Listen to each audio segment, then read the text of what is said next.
Legal migrants, legal migrants, foreigners, Bangladesh,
लगातार movement कर रहा है। पब्लिक का रेस्पॉन्स तो बहुत पॉजिटिवली रेस्पॉन्ड है, क्योंकि वहाँ पर इंडिजिनस पीपल ऑलरेडी जाग चुका है।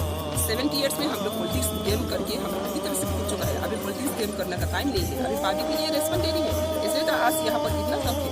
तो हम लोग ये पब्लिक हम उम्मीद करते हो पब्लिक भी आने वाला दिन में और भी मूवमेंट में शामिल होगा। ये त्रिपुरा का मूवमेंट नहीं है, ये त्रिपुरा का मूवमेंट है, पूरा ये त्रिपुरा इंडिजिनस पीपल का मूवमेंट है। तो ये मूवमेंट में आप सीपीएम भी हो, कांग्रेस भी हो, आपका फ्यूचर जनरेशन के लिए आप भी तो सोचना चाहिए। आज नहीं सोच रहे हैं, कल जरूर आपको सोचना पड़ेगा। आज पॉलिटिकल गेम के लिए आप किसी को पकड़ सकते हैं, लेकिन पब्लिक इतना बुद्धू नहीं है, अभी जाग चुका है, धीरे धीरे आ रही है। आज टीपीएफ 5 साल में 6 साल में त्रिपुरा 1 मंथ में क्यों आगे बढ़ रही है? इंडिजिनस पीपल को पता चला है अभी अपना फ्यूचर जनरेशन के लिए सब आगे बढ़ रही है। इसलिए हम उम्मीद है और भी आशा रखती हूँ त्रिपुरा पीपल और इंडिजिनस पीपल ये संग्राम में शामिल होगा और अपना राइट्स को जरूर हासिल करेगा। हम लोगों ने देखा